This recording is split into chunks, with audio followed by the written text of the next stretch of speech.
Dari Jalan Pangeran Diponegoro 1A, inilah 98 FM Purnama Sidi Wonosobo. Mencerahkan, inspiratif. Halo sahabat Purnama Sidi di Wonosobo dan seputarnya, selamat sore. Selamat bertemu lagi di acara dialog kesehatan pada sore hari ini. Seperti biasa, kalau hari Rabu, minggu yang kedua dan keempat adalah bersama Rumah Sakit PKU Muhammadiyah Wonosobo. Dan untuk sore hari ini, hari Rabu 18 Maret 2020, telah hadir narasumber dari Rumah Sakit PKU Muhammadiyah Wonosobo. Ini seorang dokter cantik ini. Selamat sore buat narasumber, perkenalkan diri dengan siapa? Ya, selamat sore sahabat Purnama Sidi. Saya Dr. Anggi Swastika. Saat ini saya bertugas di Rumah Sakit PKU Muhammadiyah Wonosobo di bagian unit gawat darurat. Oh, di bagian unit gawat darurat. Ya. Nah, ini Dr. Anggi Swastika ya? Iya, betul. Oke. Pada sore hari ini akan membahas topik tentang apa ini?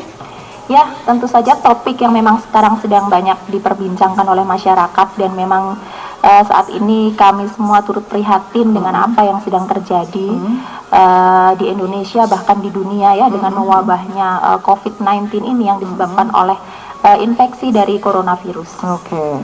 Tentang coronavirus ya. Coronavirus itu memang saat sekarang lagi booming banget ya, baik berada di luar negeri maupun di dalam negeri. Apalagi di kota-kota kecil nih sekarang, mungkin ada kota-kota kecil yang sudah terjangkit, mudah-mudahan belum ya.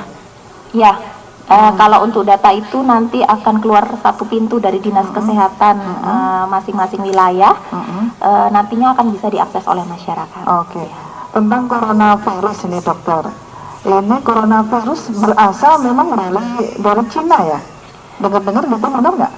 Jadi sebetulnya coronavirus ini sudah ada dari dulu ya, karena coronavirus ini sendiri adalah virus yang sama, virus satu keluarga dengan virus yang menyebabkan MERS dan SARS yang dulu juga sempat outbreak juga ya.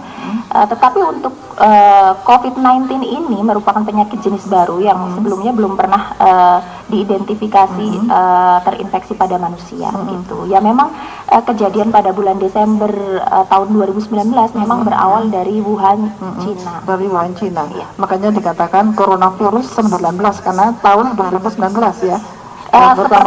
Sepertinya seperti itu. Kalau COVID itu kan dari coronavirus disease lah. 19 itu sepertinya mungkin dari tahun tahun muncul. Padahal sebelumnya sudah ada ya coronavirus. Coronavirus sudah ada, memang, tetapi ibarat virus ini satu marga, tetapi banyak jenisnya begitu. Banyak jenisnya. Kebetulan sekarang yang keluar adalah virus corona. Iya, yang menyebabkan COVID-19 ini. COVID-19, oke. Virus corona itu berasal dari apa itu dokter, kalau boleh tahu? Kalau virus, ya virus itu kan memang mikroorganisme ya, seperti bakteri, virus, ada jamur. Nah, virus ini kebetulan awalnya itu ditemukan dia penularannya adalah dari hewan ke manusia. Kemudian seiring berjalannya waktu, ternyata ditemukan juga penularan dari manusia ke manusia itu sendiri. Jadi sampai sekarang pun masih menjadi masih terus berkembang ya tentang virus corona ini. Asalnya yang awalnya dikatakan dari sup kelelawar, kemudian dibantah lagi ternyata dari ular dan lain-lain, itu masih terus berkembang dan masih terus dilakukan penelitian dari mana asal virus corona ini. Belum ada penjelasan yang resmi ya, itu sebetulnya berasal dari kelelawarkah atau dari binatang apa gitu, belum ya? Ya, betul, belum, karena ini kan kasus baru ya, jadi masih dilakukan penelitian yang setiap hari ilmunya pun masih terus update ilmu-ilmu yang baru. Oke. Berarti virus itu dimungkinkan ya, dimungkinkan dari hewan ke manusia. Itu lewat apa dokter? Nah ya, kalau dari hewan ke manusia itu bisa dimungkinkan karena dari hewan yang dikonsumsi oleh manusia.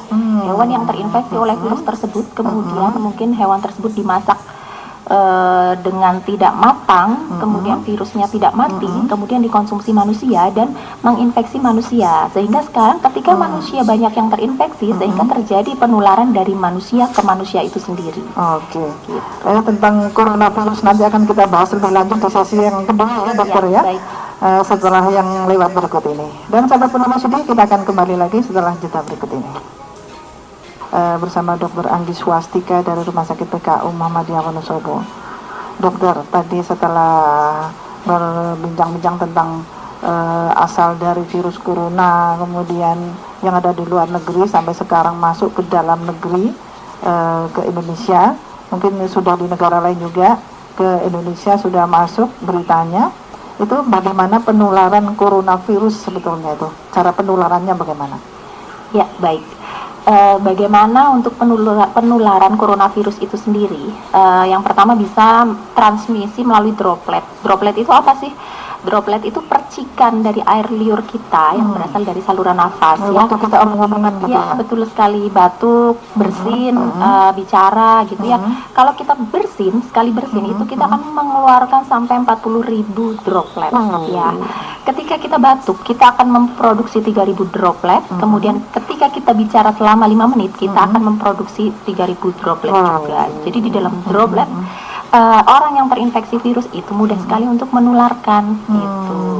Sedangkan droplet dari kita bersin itu kan dia bisa menempel ya di benda-benda, bisa menempel kemana-mana ya, ke benda-benda yang ada di sebelahnya, di depannya, di sekelilingnya ya. Iya, betul sekali. Ya, selain melalui droplet itu tadi bisa juga transmisi dari kontak person to person gitu ya, dari orang ke orang. Misal si A nih dia bersin, tapi dia tidak memakai etika bersin, tidak memakai etika batuk. Dia tutup pakai tangan, habis itu nggak cuci tangan, terus ketemu si B berjabat tangan. Nah, itu terjadi transmisi, bisa terjadi penularan virus itu sendiri. Lewat jabat tangan. Ya, kemudian si B habis jabat tangan, makan nih, nggak cuci tangan. Nah, itu bisa menularkan, betul sekali. Lewat makanan ya. Betul. Berarti kan ada etika-etika tertentu. Ya, betul sekali. Untuk etika batuk maupun etika bersin itu yang harus dilakukan adalah dengan menutup mulut menggunakan siku, ya, tidak menggunakan telapak tangan kita, tapi menggunakan siku. Kalau ada tisu, boleh pakai tisu? Boleh sekali pakai tisu. Setelah memakai tisu harus langsung dibuang di tempat sampah yang tertutup, bukan tempat sampah terbuka. Kalau terbuka? Kalau terbuka nanti resiko akan mencemari ya. Jadi tempat sampah itu tertutup, kemudian tempat sampah itu pun yang tempat sampah injak ya. Jadi tangan kita nggak lagi megang itu tempat sampah untuk buka tutupnya, tapi cukup diinjak dengan kaki gitu. Padahal kalau di tempat umum kan kebanyakan tempat sampah terbuka ya. Iya, betul sekali. Nah, kalau kita di rumah diusahakan punya tempat sampah yang tertutup dan injak ya. Dan jangan lupa setelah tisu itu dibuang harus cuci tangan dengan sabun gitu ya. Itulah etika batuk dan etika bersin itu sangat penting untuk diterapkan guna kita harus memotong nih penularan virus corona ini. Gitu. Tadi berbicara paling tidak 5 menit sudah mengeluarkan virus ribuan ya. Ya, 3.000 droplet percikan dari 3.000. Kemudian pada saat bersin itu juga mengeluarkan. Lebih banyak. Lebih banyak karena dengan bersin kan mengeluarkan tenaga dalam. Tenaga dalam keluar, salur virusnya juga ikut banyak yang keluar. Ini ada nggak etika bersin? Padahal kalau bersin kan kadang-kadang nggak disengaja itu. Ya, boleh bersin ditutup menggunakan tisu boleh itu. Hampir sama lah dengan etika batuk, tetap harus ditutup. Tidak boleh kita bersin di depan orang sehat, apalagi jarak kurang dari 1 meter itu tidak boleh batuk seperti itu ya. Batuk bersin itu udah ada etikanya sendiri. Nanti bisa dicari di internet, itu sudah banyak bagaimana etika batuk dan bersin yang benar, apalagi di era COVID-19 ini. Kemarin ada sebuah petunjuk, benar nggak ini dokter? Pada saat kita nggak bawa tisu ya, atau nggak bawa sapu tangan ini, pakai siku. Pakai siku yang bagian depan atau bagian dalam? Pakai siku yang bagian dalam tentunya. Bagian dalam, ya. Kalau bagian depan kan susah ya. Siku bagian depan, karena siku kita depan. Ini kan tidak mungkin untuk megang-megang wajah kita ya. Bagian dalam kan berarti gini ya. Gini, posisinya gini. Bagian bagian dalam gini ya. Kalau bagian depan kan lebih gampang gitu. Ini kalau bagian sini tentu saja nanti kita masih bisa menularkan ke orang lain ya. Kalau siku yang di depan ya. Oh, maksudnya yang di dalam biar nggak menularkan ke orang lain ya. Iya, betul sekali. Dan supaya mengurangi, kalau kita misal bersihnya pakai telapak tangan itu kan habis itu kita kucek-kucek, habis itu pegang-pegang wajah. Nah, itu yang yang tidak boleh ya. Iya, betul. Karena biasanya kalau habis bersin misalnya atau habis batuk kita tutup pakai tangan. Di sini virusnya sudah banyak ya. Iya, betul. Kan kita mengeluarkan droplet itu tadi. Apabila pegang muka. Betul, iya. Pegang muka ini penularan ya lewat tangan ke muka. Iya. Terus akibatnya apa kalau ke muka? nanti bisa masuk, misal kita kucek-kucek ya, bisa melalui mata, kita pegang-pegang hidung, terhirup bisa melalui hidung, kita makan tanpa cuci tangan bisa melalui mulut, begitu penularan. Oke, penularannya. Kalau misalnya senggolan tuh bisa nggak penularan lewat senggolan? Misalnya kita lagi jalan, terus senggolan sama orang, itu bisa nggak kena? Nah, jadi Misalnya ini pundak atau tangan yang senggolan tapi nggak jabat tangan, itu bisa nggak nular? bisa, kalau orang yang habis bersin dia pakai tangan lalu habis itu dia ngusap pundaknya, otomatis virusnya ya kan akan jadi kemana-mana di bagian tubuhnya begitu. Jadi Makanya harus pakai jaga jabat jarak, tangan ya? iya betul, harus jaga jarak aman juga ya. Kan dari pemerintah juga sudah menganjurkan kita untuk membatasi aktivitas di luar rumah, kemudian harus jaga jarak aman paling tidak 1 meter, 1 meter. menghindari untuk mengunjungi pusat keramaian, mengurangi penggunaan transportasi publik. Ya. Oke. Itu untuk daerah kota besar yang sudah terjangkit ataukah untuk daerah yang lain itu? Semua daerah sekarang dianjurkan seperti itu ya, karena banyak orang dengan terinfeksi virus corona tapi dia tidak menunjukkan gejala, dia bisa menjadi karier itu artinya dia membawa virus tapi bisa menularkan ke orang lain. Makanya sekarang tidak perlu kita di daerah terjangkit pun kita harus sudah waspada, kebersihan diri ya. Kebersihan yang paling utama ya. Itu paling utama. Bagaimana mendeteksi coronavirus nih? Ya, baik. Yang pertama saya jelaskan dulu bagaimana kemungkinan gambaran klinis ya untuk orang yang terinfeksi COVID-19 ini. Yang pertama, orang dengan demam lebih dari 38 derajat Celcius, kemudian dia ada batuk, pilek, nyeri telan, bisa sesak nafas dari ringan sampai berat, kemudian bisa pusing, badan pegel-pegel. Kemudian dalam 14 hari terakhir ada riwayat kontak dengan penderita yang terkonfirmasi positif COVID-19 atau ada riwayat bepergian ke negara atau daerah yang terjangkit COVID-19 ini sendiri. Itu untuk gejalanya ya. Terus apabila ada gejala-gejala seperti itu, maka dianjurkan untuk periksa langsung ya ke pusat kesehatan, bisa ke rumah sakit, kemudian nanti diperiksa nih sama dokter. Kalau dari dokter statusnya adalah dinyatakan sebagai orang dalam pemantauan, pasien tersebut bisa dia rawat jalan, tidak rawat inap apabila kondisinya stabil. Nah, orang dalam pemantauan ini bukan berarti terus orang tersebut bisa bebas kemana saja. Itu sebaiknya harus melakukan isolasi diri selama 14 hari. Kenapa sih 14 hari? Karena masa inkubasinya itu adalah 2-14 hari. Masa inkubasi itu apa? Masa inkubasi itu adalah saat pasien pertama kali tertular atau terpapar virus sampai dia menunjukkan gejala awal gitu. Jadi makanya kenapa isolasi itu kok harus dilakukan selama 14 hari. Tuh. Karena setelah 14 hari baru ketahuan ya kalau itu coronavirus ya. Jadi masa yang dapat, jadi waktu dari orang tersebut terpapar virus sampai menunjukkan gejala itu waktunya biasanya bisa dari 2-14 hari, bisa rentan waktu itu gitu. Makanya itu adalah waktu-waktu yang kita pun sudah bisa menularkan ke orang lain, makanya harus melakukan isolasi diri supaya memutus nih rantai penularan gitu. Terus ada lagi cara mendeteksi coronavirus mungkin? Apabila ternyata nanti diperiksa ke rumah sakit dia statusnya adalah orang dalam pemantauan, itu tadi dia harus di rumah mengisolasi diri. Kemudian kalau selama masa isolasi diri itu keluhannya semakin memburuk, pasien tersebut harus kontrol lagi. Jadi selama dalam pemantauan itu nanti akan dipantau oleh petugas kesehatan di wilayah setempat. Misal petugas dari puskesmas gitu ya, akan dipantau kondisinya setiap hari.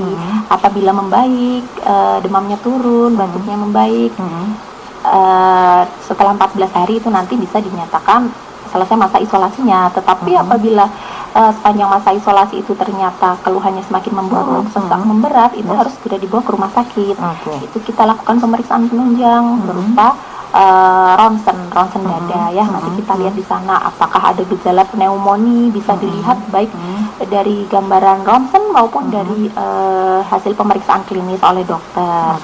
Apabila ternyata ada gambaran pneumonia, nanti berarti pasien tersebut akan naik tuh statusnya jadi pasien dalam pengawasan. Itu harus rawat inap, bila diperlukan rujuk ke rumah sakit rujukan yang telah ditunjuk oleh pemerintah ya.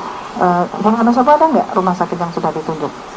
Kalau di Wonosobo sendiri rumah sakitnya adalah rumah sakit lini 2 ya. Kalau rumah sakit lini 1 adanya di kota-kota lain yang Di sudah kota besar, ditunjuk ya? yang sudah ditunjuk oleh pemerintah. Kalau Wonosobo sendiri sebagai rumah sakit lini 2 dan lini 3 gitu. Oke.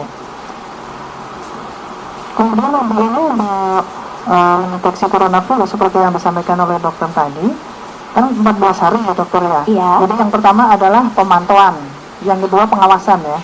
Status selanjutnya Status naik pemantauan, pasien, terus pengawasan kalau positif terus dirujuk ke rumah sakit yang sudah ditunjuk tadi. Ya, jadi kalau pengawasan itu dia belum ada status terkonfirmasi positif coronavirus ya, karena pasien tersebut harus dirujuk ke rumah sakit yang telah ditunjuk, kemudian harus dilakukan swab tenggorokan, kemudian kalau hasilnya positif memang terinfeksi coronavirus baru statusnya menjadi kasus konfirmasi begitu.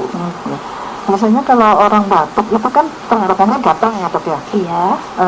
Apakah itu kalau tenggorokan gatal terus menelan susah itu ada nggak kira-kira terkena coronavirus atau tidak? Oke, baik. Jadi gejalanya seperti yang saya sampaikan tadi ya, antara lain nyeri telan bisa, batuk bisa, sesak dari ringan sampai berat bisa, pilek, demam. Tetapi jangan lupa dia ada kita harus kaji dia dari riwayat kontak dengan penderita, apakah dia bekerja di pusat kesehatan yang merawat pasien dengan COVID-19 ini, apakah dalam jangka waktu 14 hari ini dia ada riwayat bepergian ke negara ataupun daerah yang sudah terjangkit corona. Oke. Itu pasti disertai dengan demam ya? Ya, disertai dengan demam. Kalau cuma batuk pilek nggak disertai demam berarti kira-kira bukan ya? Itu bisa masuk dalam orang dalam pemantauan, tetapi apabila memang ada riwayat kontak atau riwayat bepergian itu tadi. Ya. Oke. Apa yang harus dilakukan ketika mengisolasi diri? Ya. Karena memang ya isolasi diri itu sangat penting ya. Sekarang yang sedang marak disampaikan oleh pemerintah adalah social distancing. Itu memang betul harus kita lakukan ya. Karena sejatinya pemutusan rantai penularan COVID-19 ini tidak bisa kalau hanya dilakukan oleh tenaga kesehatan dan pemerintah saja, tetapi dibutuhkan peran serta masyarakat juga. Salah satunya yaitu dengan meningkatkan kesadaran diri untuk mengisolasi diri apabila pasien tersebut bergejala atau dia baru saja pulang dari luar negeri atau dari daerah yang terjangkit ya. Lalu apa yang harus dilakukan ketika dia sedang diisolasi 14 hari ya? Yang pertama yaitu hindari pemakaian barang pribadi bersama dengan orang yang ada dalam satu rumah, seperti alat makan, alat mandi gitu ya, linen itu kalau bisa jangan barengan. Kemudian kalau bisa dalam satu rumah tetapi tidak dalam satu tempat gitu. Jadi kalau misalnya bisa tempatnya terpisah dengan anggota keluarga yang lain supaya untuk menghindari penularan itu sendiri. Jadi harus diisolasi ya. Kemudian alat makan, alat minum itu harus dicuci bersih dengan air dan sabun. Alat tidur mungkin ya? Iya, betul. Kemudian selama 14 hari ingat harus tetap di rumah, tidak boleh keluar-keluar kecuali kondisi yang sangat darurat ya. Kemudian jika terpaksa harus keluar dari rumah, pasien tersebut harus menggunakan masker. Kemudian hindari menggunakan transportasi umum, kemudian hindari berkunjung ke tempat yang ramai gitu. Kemudian ventilasi ruangan juga harus tetap baik, jendela dibuka, ada udara masuk, matahari juga bisa ada matahari masuk ya. Kemudian istirahat yang cukup, cuci tangan sebelum sesudah makan, setelah memegang benda-benda, karena benda-benda di sekitar kita banyak sekali yang menjadi alat untuk penularan, contohnya handphone, uang, itu kan apalagi uang perputarannya ya sangat cepat ya dari satu orang ke orang yang lain, itu bisa menjadi media untuk penularan. Jadi setelah memegang uang, memegang handphone, mau makan, mau minum, harus cuci tangan. Itu media yang gampang banget ya, untuk penularan virus itu ya. Iya betul sekali, dari bolpen. Pokoknya media-media yang bisa dipegang kita, dipegang orang lain, berpindah tangan seperti itu. Kemudian jangan lupa untuk makan bergizi, perbanyak sayur dan buah, serta olahraga cukup dilakukan di rumah apabila sedang dalam masa isolasi. Seperti itu. Itu kalau orang yang sedang masa isolasi, tetapi bagi orang yang belum kena, ini untuk menghindarinya bagaimana dokter? Betul sekali ya, untuk orang yang belum kena ya. Yang pertama harus menjalankan pola hidup bersih dan sehat. Ya, pola hidup sehat sama seperti tadi. Sayur, buah, makan bersih, makanan yang bersih. betul, olahraga, kemudian Olahraga yang cukup. ya, kemudian pola hidup bersih itu ya tadi mandi sehari 2 kali. Kalau habis bepergian sampai rumah langsung cuci tangan, cuci kaki. Di era yang sedang marak sekali coronavirus ini, cuci tangannya harus lebih dikencengin lagi. Ya. Cuci tangan tidak hanya dengan air saja ya, tentu saja dengan sabun. Ya, dengan air dan sabun gitu. Terus kemudian itu tadi harus mempelajari etika batuk dan bersin bagi masyarakat. Ini yang penting sekali ini. Ya, betul sekali. Karena banyak sekali kalau di tempat umum itu orang bersin semaunya sendiri ya. Jadi ini sahabat Purnama Sidi kebetulan yang mudah-mudahan yang saat sekarang sedang mendengarkan siaran Radio Purnama Sidi ini harus tahu etika bersin yang betul, kemudian etika batuk yang betul ya dokter ya. Betul sekali. Kemudian untuk berbicara bagaimana ini? Kadang pada saat berbicara kadang-kadang muncrat juga ya. Boleh. Harus menunduk ya, agak menunduk ya. Kalau berbicara jarak aman ya, paling nggak 1 meter. Jadi paling nggak 1 jangan meter. terlalu berdekat-dekatan ya. Bahkan sekarang banyak di negara lain yang di tempat-tempat umum sudah diberikan jarak sendiri. Jadi orang duduk antara orang satu dengan yang lain diberikan space tersendiri. Ya, betul sekali. Benar. Itu coronavirus itu kan kemarin muncul itu di tahun 19 ya, Desember 19. Ya. Padahal setelah Desember 19 itu kan banyak kegiatan kumpul di masyarakat. Mungkin iya. kita yang nggak kerasa ya. Iya, yang jelas kalau di Wonosobo ya, yang nggak usah kemana-mana, masih ada arisan, Iya. masih ada belanja ke pasar Iya, dan lain betul. sebagainya. Nah, untuk menghindari agar kita tidak terkena virus corona ini yang sedang marak seperti ini adalah seperti disampaikan dokter tadi, pola hidup yang sehat ya dokter ya. Betul sekali. Kemudian ada nggak standar untuk minum air putih yang berapa liter gitu?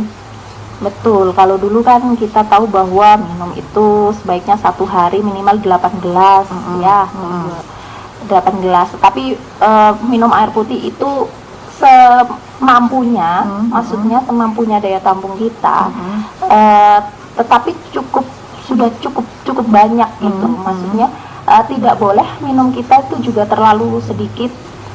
Minum air putih itu sangat penting ya, sangat penting. bermanfaat. Tetapi pada pasien-pasien tertentu, misal pasien dengan gagal jantung, pasien dengan gagal ginjal itu kan dia memang harus membatasi asupan air minum ya, jadi tidak bisa kita generalkan harus berapa gitu. Tetapi dulu anjurannya memang adalah minimal 8 gelas per hari untuk air putih. Jangan lupa selain air putih itu juga sayur dan buah itu sangat penting karena ini adalah viral infection ya, dimana kalau virus itu adalah bagaimana tergantung daya tahan tubuh kita. Jadi ada nih A sama B, keduanya sama-sama terpapar virus. Si A jadi sakit, si B nggak sakit. Kenapa? Karena si B daya tahan tubuhnya mungkin lebih bagus. Mungkin si A punya penyakit penyerta yang lain gitu. Nah, di sini juga saya sampaikan siapa sih yang paling beresiko bila terinfeksi coronavirus ini? Yang pertama adalah lansia yang berusia lebih dari 70 tahun ya, itu lebih beresiko apabila terkena infeksi corona.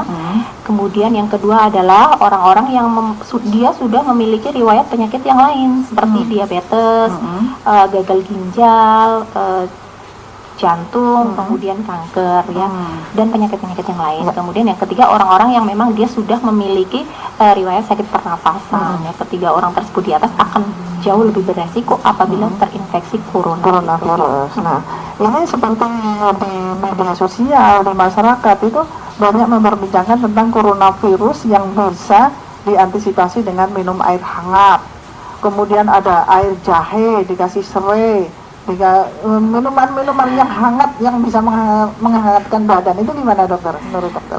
Ya, boleh saja, boleh kita memang minum air putih hangat, minum jahe dikasih serai segala macam, itu sifatnya adalah yang untuk daya tahan tubuh diperbolehkan saja. Tetapi hati-hati karena di era sekarang ini banyak banget hoax yang keluar di masyarakat, jadi itu harus disaring juga.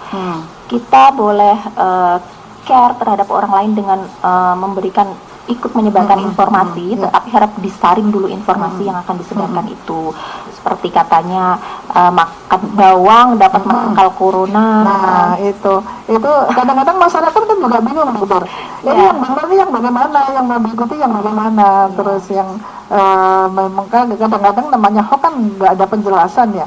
Cuman ini caranya biar bisa menangkal virus corona, makan bawang putih misalnya, buat minuman jahe misalnya.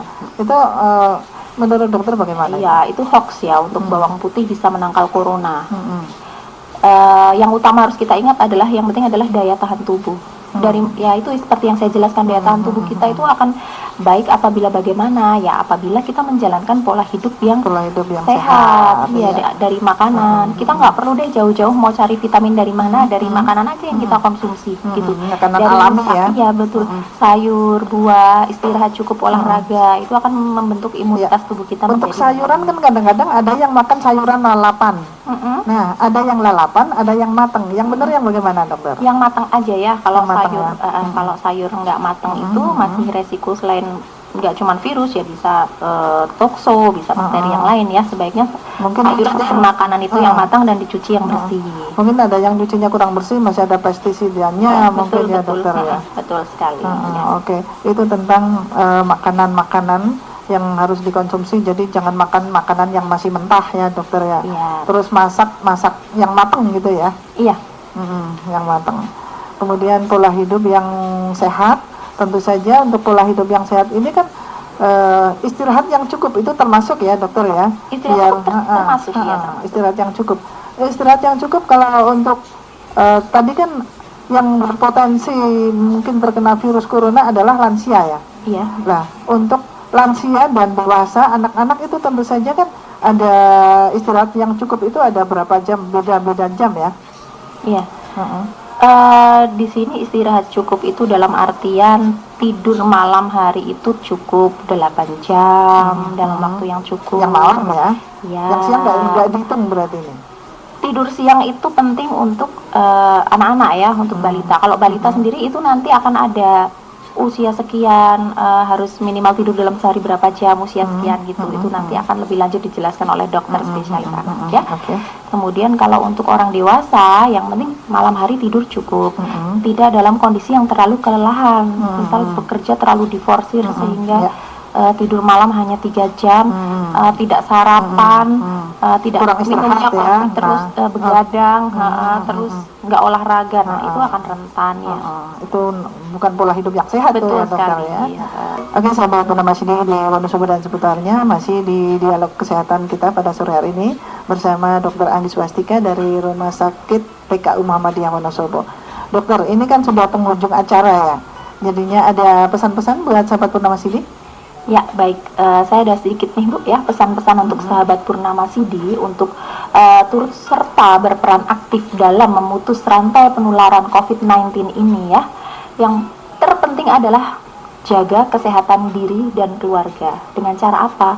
Dengan cara-cara yang sudah saya sampaikan tadi ya. Yang pertama adalah menjalankan pola hidup bersih dan sehat dengan cara rajin mencuci tangan, baik sebelum dan sesudah makan ataupun setelah memegang benda-benda yang beresiko untuk menyebabkan penularan seperti handphone, uang, memegang meja, pegangan pintu, fasilitas umum ya.